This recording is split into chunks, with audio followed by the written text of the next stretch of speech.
दोस्तों Vodafone idea की बात की यहाँ पे बहुत जबरदस्त चौंकाने वाली खबर निकल के आ रही है। सरकार वोडाफोन आइडिया की स्टेक को लेकर कुछ बड़ा फैसला कर सकती है। जैसे कि आपको पता ही होगा, वोडाफोन आइडिया जब डूबने की कगार थी तब सरकार ने इसमें 33% की स्टेक लेके उसको एक बार बचाया। लेकिन अब जैसे कि इसकी शेयर की प्राइस उस लेवल से लगभग डबल हो चुकी है, तो सरकार इस समय कुछ बड़ा फैसला लेने की प्लानिंग कर रही है। क्या सरकार अपनी स्टेक को बेच देगी या फिर सरकार यहाँ पे कुछ और अलग संभावना तलाश रही है? तो इसी को लेकर बड़ी अपडेट निकल के आ रही है, जिसको इस वीडियो के माध्यम से डिस्कस करेंगे। वैसे तो वोडाफोन आइडिया का स्टॉक काफ़ी मजबूत लग रहा है इस समय। यहाँ पे एफआईडीआई म्यूचुअल फंड जम के खरीदारी भी कर रहे हैं। लेकिन क्या इस लेवल पे हमें निकल जाना चाहिए? क्योंकि पिछले 2-3 ट्रेडिंग सेशन से जो गिरावट होती है वो थम चुकी है, फिर से एक पॉजिटिव माहौल बनने लगा है। और वो सारे स्टॉक जो पिछले कुछ दिनों से लगातार गिरावट की चपेट में थे, उसमें अब फिर से एक पॉजिटिव माहौल बनने लगा है। तो क्या ये खरीदारी का सही वक्त है? क्या इन छोटे से पेनी स्टॉक में इन्वेस्टमेंट करना चाहिए? लेकिन फ्रेंड, उससे पहले अगर आप पहली बार हमारे चैनल पे आए तो चैनल को सब्सक्राइब कर दीजिए, एक बेल आइकॉन दबा दीजिए ताकि जब भी नया वीडियो बने पहला नोटिफिकेशन आपको मिले। वीडियो पसंद आए तो लाइक शेयर जरूर कीजिए। चलो फ्रेंड्स, वीडियो स्टार्ट करते हैं। मैं हूँ आपका दोस्त SB दवे और हमारे अपने चैनल ऑनलाइन कमाई में आपका बहुत बहुत स्वागत है।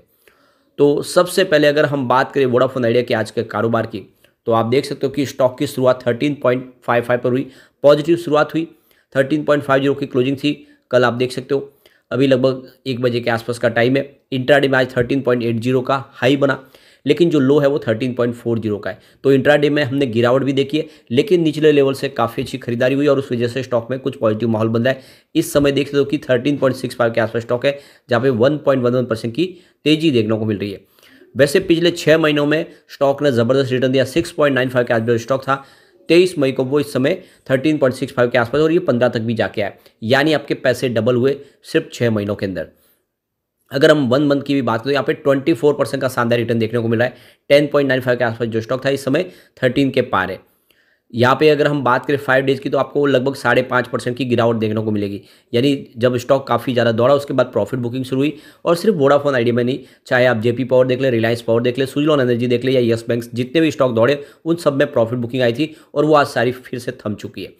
इसकी परफॉर्मेंस देखें तो 16 नवंबर को स्टॉक 14.40 के आसपास था, 2.5% की तेजी बनी थी। 17 नवंबर की बात करें तो 14.55 के आसपास स्टॉक आ गया 1% की तेजी के साथ। लेकिन 20 नवंबर को स्टॉक के अंदर आई गिरावट। आप देख सकते हो कि 14.15 के आसपास क्लोजिंग थी, जहाँ पे 2.7% की हमें गिरावट देखने को मिली। फिर 21 नवंबर की बात करें, स्टॉक की क्लोजिंग 13.85 के आसपास हुई, जहाँ पे 2.1% की फिर से गिरावट देखने को मिली। और अगर हम बात करें 22 नवंबर की, तो क्लोजिंग 13.50 के आसपास, जहाँ पे 2.5% की गिरावट देखने को मिली। यानी 3 ट्रेडिंग सेशन में अगर आप देखें तो यहाँ पे आपको करीब 7% से ऊपर की गिरावट देखने को मिलेगी और आज उसमें ब्रेक लग गया है। आज फिर से माहौल पॉजिटिव बनने लगा। वॉल्यूम थोड़ा सा आज कम है। देख सकते हो कि पिछले 1 महीने पहले इसका 36 करोड़ का वॉल्यूम था, 9 करोड़ की डिलीवरी उठाई गई थी। 1 वीक पहले 33 करोड़ का वॉल्यूम था, 9 करोड़ की ही डिलीवरी उठाई गई थी। कल 25 करोड़ का वॉल्यूम था, 7 करोड़ की डिलीवरी उठाई गई थी। और आज लगभग 12.5 के आसपास 12 करोड़ का वॉल्यूम हुआ। अभी ट्रेडिंग शुरू है तो वॉल्यूम और बढ़ेगा पूरे बाजार में। फिर भी वॉल्यूम के मामले में वोडाफोन आइडिया नंबर 3 पे ही आप देख ही सकते हो क्लियरली। वॉल्यूम टॉपर यहाँ पे रतन इंडिया पावर है, जिसमें काफ़ी दिन के बाद फिर से एक ज़बरदस्त तेजी का माहौल बना है। और यस बैंक नंबर 2 पे बहुत ही भारी वॉल्यूम में काम यस बैंक में भी हो रहा है। और वोडाफोन आइडिया नंबर 3 पे सुजलॉन एनर्जी आज 4 नंबर पे, और सुजलॉन एनर्जी में फिर से अपर सर्किट लग गया। रिलायंस पावर नंबर 5 पे। तो ये देखिए वॉल्यूम टॉपर बने और काफ़ी दिनों से जो प्रॉफिट बुकिंग थी वो खत्म हुई है। सारे स्टॉक ग्रीन दिखाई दे रहे हैं इस समय। 5.70 इसका 52 वीक का लो और हाई 15 का। आप देख ही सकते हो कि आपके पैसे डबल नहीं बल्कि 3 गुना हुए। तो यहाँ पे जो बड़ी अपडेट निकल के आ रही है, दूरसंचार विभाग ने विनिवेश मंत्रालय को वोडाफोन आइडिया की हिस्सेदारी को लेकर रिपोर्ट भेजी है। तो देख सकते हो कि ये जो खबर निकल के आ रही है, CNBC आवाज़ के मुताबिक दूरसंचार विभाग वोडाफोन आइडिया में अपनी हिस्सेदारी पर कोई बड़ा फैसला ले सकता है। कंपनी में अपनी हिस्सेदारी बढ़ाने या घटाने का फैसला दूरसंचार विभाग द्वारा लिया जाएगा। या हिस्सेदारी बढ़ा सकते हैं या फिर हिस्सेदारी को कम किया जा सकता है। कंपनी के शेयर की जो फेस वैल्यू उसमें लगभग 40% की बढ़त देखने को मिल रही है। और विनिवेश मंत्रालय उचित परिस्थितियों को देखते हुए फैसला ले सकता है। सरकार ने दूरसंचार विभाग के मार्फत इस साल कंपनी को संकट बचाने के लिए उसमें हिस्सेदारी ली थी। और इस खबर पर ज़्यादा डिटेल बताए हुए CNBC आवाज़ की तरफ से जो असीम मनचंदा ने कहा है कि भारतीय दूरसंचार विभाग ने पिछले हफ्ते डीपम यानी department of investment and public asset management को इस बारे में अपनी रिपोर्ट भेजी है। और विभाग ने 7 रुपये के शेयर की फेस वैल्यू 14 होने पर दीपम को रिपोर्ट भेजी है। और देख सकते हो कि सरकार इस पर कुछ बड़ा फैसला ले सकती है।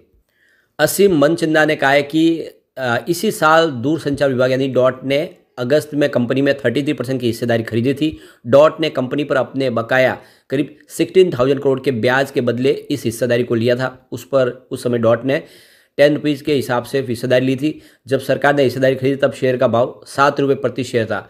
उस हिसाब से देखें तो सरकार के ऊपर इस फैसले पर कई सवाल उठाए गए थे कि सरकार हिस्सेदारी खरीदने का ये कदम घाटे का साबित होगा सौदा। लेकिन आप देख लो कि प्राइस तो डबल हुई है, तो सरकार को भी बहुत सारा बेनिफिट हो रहा है। क्या सरकार इस समय स्टेक बेच के कुछ पैसा कमाएगी? क्या यहाँ पे इस हिस्सेदारी को बेचने की तरफ आगे बढ़ रही है सरकार, या फिर और कुछ स्टेक बढ़ा सकते हैं?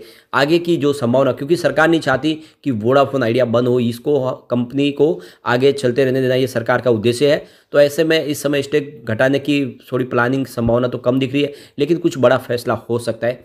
क्या होगा वो आने वाला समय बताएगा, लेकिन सरकार कुछ कर सकती है। अब यहाँ पे जो सबसे बड़ा इसका प्लस पॉइंट है कि इसमें FIDI म्यूचुअल फंड भी जम के खरीदारी शुरू कर चुके हैं। आप देखें तो प्रमोटर की होल्डिंग इस समय 50.36% के आसपास है, पिछले 3 क्वार्टर से अनचेंज है, कोई भी गिरवी शेयर नहीं है। ये सबसे अच्छी बात है इसके लिए। FI का निवेश देख सकते हो कि लगातार बढ़ा है। 2.28% होल्डिंग थी मार्च में, जो जून में 2.29% हुई, और सितंबर आते ये 2.46% हुई। लगातार इन्वेस्टमेंट बढ़ाया है FI ने। DI का निवेश भी लगातार बढ़ रहा है। 0.53% होल्डिंग थी मार्च में, जून में ये 0.72% हुई, और सितंबर आते ये 1.79% तक पहुंच गई। तो DI का इन्वेस्टमेंट भी लगातार बढ़ रहा है। अगर हम बात करें म्यूचुअल फंड की, तो उनकी होल्डिंग 0.41% थी मार्च में, जून में 0.60% हुई, और सितंबर आते ये 1.67% तक पहुँच गई। तो FIDI और म्यूचुअल फंड तीनों की होल्डिंग लगातार बढ़ रही है, और हर क्वार्टर में आप देखें तो उनका इन्वेस्टमेंट बढ़ ही रहा है। सिर्फ जनरल पब्लिक की होल्डिंग आपको घटती हुई दिखाई देगी।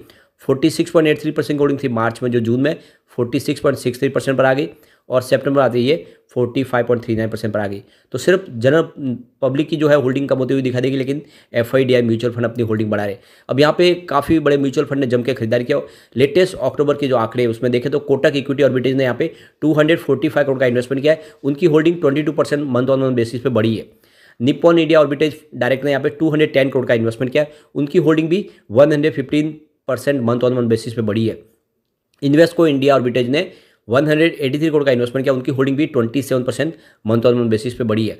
आदित्य बिरला SL आर्बिट्रेज ने 138 करोड़ का इन्वेस्टमेंट किया, उन्होंने भी अपनी holding 120% month on month basis पे बढ़ा दी है। DSP आर्बिट्रेज ने 125 करोड़ का इन्वेस्टमेंट किया, उनकी होल्डिंग भी आपको 36% मंथ ऑन मंथ बेसिस पे बढ़ती हुई दिखाई देगी।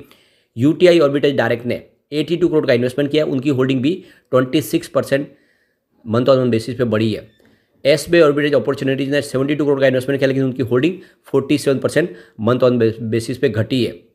इसके अलावा एडलवाइज आर्बिट्रेज ने 61 करोड़ का इन्वेस्टमेंट किया, उनकी होल्डिंग भी 33% मंथ ऑन मंथ बेसिस पे बढ़ी है। एक्सिस अपॉर्चुनिटी डायरेक्ट ने यहाँ पे 35 करोड़ का इन्वेस्टमेंट किया, उनकी holding 35% month on month basis पे बढ़ी है। बंधन आर्बिट्रेज ने 24 करोड़ का इन्वेस्टमेंट किया, उनकी होल्डिंग भी 9.70 मंथ ऑन मंथ बेसिस पे बढ़ी है। तो जितने म्यूचुअल फंड्स हैं उन सब की होल्डिंग बढ़ी है, सिर्फ SBI को छोड़ के। यह एक बहुत बड़ा इसके लिए पॉजिटिव ट्रिगर है। इसके अलावा यहाँ पे आदित्य बिरला ग्रुप जो प्रमोटर ग्रुप है उसकी म्यूचुअल फंड ने भी यहाँ पे निवेश को बढ़ा दिया, यानी आदित्य बिरला ग्रुप की तरफ से भी भरोसा जताया गया है और उन्होंने अपनी होल्डिंग को बढ़ा दिया। ये बड़ा प्लस पॉइंट है। इसकी अगर हम रेटिंग देखें तो मास्टर रेटिंग 5 स्टार में से 3 स्टार की रेटिंग है, जो काफ़ी अच्छी है, लेकिन इसकी EPS स्ट्रेंथ कमजोर है, क्योंकि 5 स्टार में से मात्र 2 स्टार की रेटिंग है। बायर डिमांड के मामले में देखें तो 5 स्टार में से 5 स्टार की रेटिंग है, बहुत ही शानदार है। प्राइस स्ट्रेंथ भी इसकी अच्छी है, 5 स्टार में से 4 स्टार की रेटिंग है, जो ज़बरदस्त है। लेकिन ग्रुप रैंक के मामले में रेटिंग थोड़ी कम है, 5 स्टार में से 2 स्टार की रेटिंग। ओवरऑल इसकी रेटिंग अच्छी है। शॉर्ट टर्म में ये पैसा कमाने का मौका है, जैसे अब इसमें करेक्शन पूरा हो चुका है, यहाँ से फिर से खरीदारी की संभावना बन रही है।